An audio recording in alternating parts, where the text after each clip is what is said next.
бие амархан сүрэг тарган сайхан өвөлжиж байна уу? Монголын үндэсний радиогийн малчин нэвтрүүлэг 5 гарагийн дугаараа нээж байна. Мал сүргийнхээ эрүүл ахуйн төлөө дуугарч байгаа нэвтрүүлгийн энэ удаагийн дугаараар бид өнөө цагт халдварлаж байгаа халдварлах эрсдэлтэй байгаа өвчлөлүүдийн тухай сохин ярих гэж байна. Малын өвчин эмгэгийг ярихын өмнө мал эмнэлгийн талаар, малын эрүүл ахуйн талаар манай малчид иргэд ямар санаа бодолтой явдгийг цөөн үгээр сонсцгоё. Ямар ч хяналтгүй ер нь одоо 30% нь юм уу хийсэн хийгээгүй болоод бүрцэлээд одоо бусад янз бүрийн өвчин бол тарах шинжтэй байгаа. Тийм учраас энэ мал эмнэлгийн төр аваасаа. Тэгэхээр ариутгал халдваргүйжүүлэлтийг 100% хийж чадахгүй байна. Нэгдүгээр нэмийн байц олдохгүй байна. Хоёрдугаар тухайн өвчин гарсан одоо айл бүс нутгийнхаа хүмүүс бол энийг хэлэх талаар бол бас мэдлэг тодорхой хэмжээгээр дутуу байгаатай холбоотой болоо гэж бодож байна. Тэр малчин малын эмч гурванд харилцсан тийм гэрээтэй байх хэрэгтэй. Түрүү үеийн одоо малын эмчнэр тэмээ унчаал малыг эрүүлжүүлэл эмчлээл ингээл дуудлага дуудахад явж байдаг гэсэн. Өнөөгийн малын эмчнэр бол тэгж бас явж чадахгүй байна. Өнөө сэтгэл дундуур явдаг. Бүрцэлөө, сүрье, маш олон өвчин эмгэг тархсан учраас энд бол хүндээ шууд халдах ийм одоо эрсдэл гарч байгаа. Ялангуяа түүхээс өвч байдаг юм уу те хагас болгосон махч байдаг юм. Иймнээс өвчлөх магадлал нь эрс нэмэгдэж байгаа.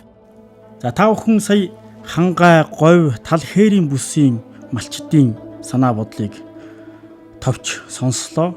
Тэгэхээр мал эмнэлэг бол улсын мэдэлд орно гэд үндсэндээ бол сум бүрт мал эмнэлгийн тасаг байгуулагдсан. Гэлээ гихтэн малын эрүүл ахуйн төлөөх ажил хөрөлцөө хангамж тааруу байна. Нэг талаас нь. Нөгөө талаас нь малчдын малынхаа эрүүл ахуйн байдалд хандах хандлага бас л тааруу хийгээд зүй бус гэдэг юм уу буруу байгаа юм. Тэгэхээр энэ тухайд бид бүхэн мал эмнэлгийн ерөнхий газрын их эмч Соломгийн ярихыг бүгдээрээ сонсцгоё. Тэгэхээр яагаад одоо энэ хавар зүүн намрын цагтын паразит өвчний эмчилгээ урьдчилан сэргийлэх арга хэмжээг хэрэгжүүлдэг вэ гэхээр ерөөсөө өөрөө малын одоо паразит өвчин гэж байгаа энэ хорхоог тийм энэ хорхоо ч юм өөрөө гадна орчмод дээрээс нь одоо мал одоо үс тэжээлтэй хамт идэх дээрээс нь малын өснөөс нь алдаж арьсанд нь шимэгчлэх энэ асуудлууд нэлээд их байдаг учраас энийг одоо хавар зүүн намрын цагт одоо хийх хэрэгтэй байдаг юм аа. За тэгэхээр манайхан нэлээд сайн мэдж байгаа одоо боловсруулалт гэж байдаг. Энэ бол евомик тарих гэж манай малчтай ойлгож болно. Угаах гэж байдаг.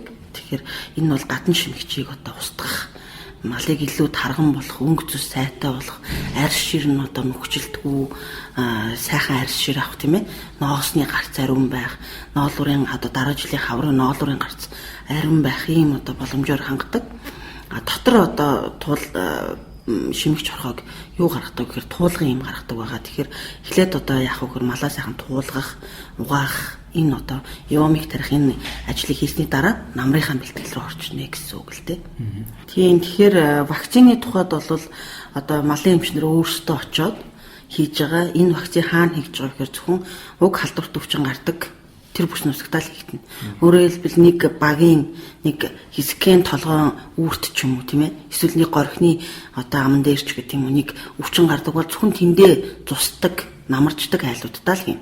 Тэрнээс шууд тэр бүх Монгол улсын бүх малыг нэгдүгürt вакцинжуулах вакцин хүрэлцээ хангамж байхгүй, хоёрдугаарт нь одоо уг өвчин гардаг газараа л бид нар хамгаална. Тэрнээс биш өөр өвчин гардгүй газар тэр вакциныг хийгээд байх шаардлагагүй гэж үздэг байна. Туулга гэд миний түрүү хэлээд байгаа одоо нөгөө бидний хэлдэг хорхооны эсрэг гаднах хамууны эсрэг юмыг бол малчид өөрсдөө заавал хийх ёстой. Бүх малаа. Тэгэхээр малчид бол нэг юм ойлгох хэрэгтэй л дээ. Ер нь бол халдварт өвчин гэдэг нь бол малаас малд халтаад энэ нь бол нөгөө бактери, вирусээр үүсгэдэг явчих. Хорхоо гэдэг ч юм уу шимэгч хорхоо тийм ээ. Манайхан бол мэддэг хамууны их байдаг, хамууны ачиг гэж ярьж байдаг. Дээрээс нь одоо шалц энтер, хүрд энтер гэж ярьдаг. Гуур, хамрын гуур гэж ярьж л байдаг. Хотоодны гуур энтер бол хорхоо. Өөрөөр хэлбэл паразит одоо амар хэлбэрээр хэлэх юм бол энэ бол шимэгч хорхоодох юм өвчин ба.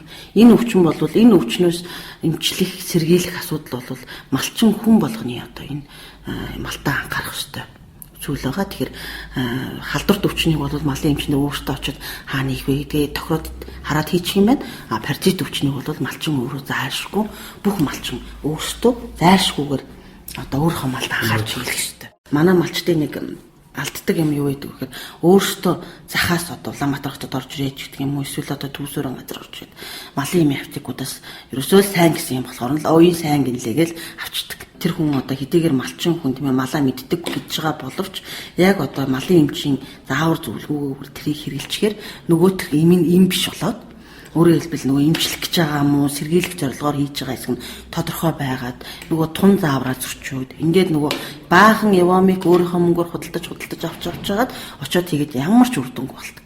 Тэгэхээр малчтаа юу гэж зөвлөх гээд байна гэхээр та туулга Евамико ихтэй туулга малдаа өгтөө угаалгаа ихтэй заавал малын эмчээр хийлгээч. Тэгээд эргээд тэр нь үр дүнгүй болох юм бол эргээ малын эмчтэй тийм ээ чи миний малд одоо тийм ийм үйлчлэгээ гэдэг эн чинь үр дүнгүй боллоо энийгээ үр дүнтэй болгооч эсвэл та нар ахиж би одоо мөнгөө төлөхгүй гэсэн ийм асуудал дээр орж ирж одоо малчин хүн ажиллаж явах хэрэгтэй. Тэгэхгүй болохоор өөрөөсөө малын эмчтэй чилдэггүй манайхан бол малчид маш сайн мэддэг Евамикийг аваад тарьдаг Евамикныхоо хор хүнүүлийг ч ойлгодоггүй өнөөдөр одоо хавдар их залууж чийна ингэж чийна тэгж чийна гэж манайхан бүгд зураг телевизээр яриад байдаг. Хамгийн гол асуудал нь өнөөдөр Евамик тарьснаас хойш хамгийн багтаа одоо 28 дээдлэн 45 хоног мах сүүг нь хэрэглэхгүй байх шүү дээ. Гэтэл манайх Евамик тарьчаал малын эмчээрээ тариулахгүй өөртөө тарьчгаад л тэгэл маргаашнаас нь малаа нядлаад л зараад иддэг.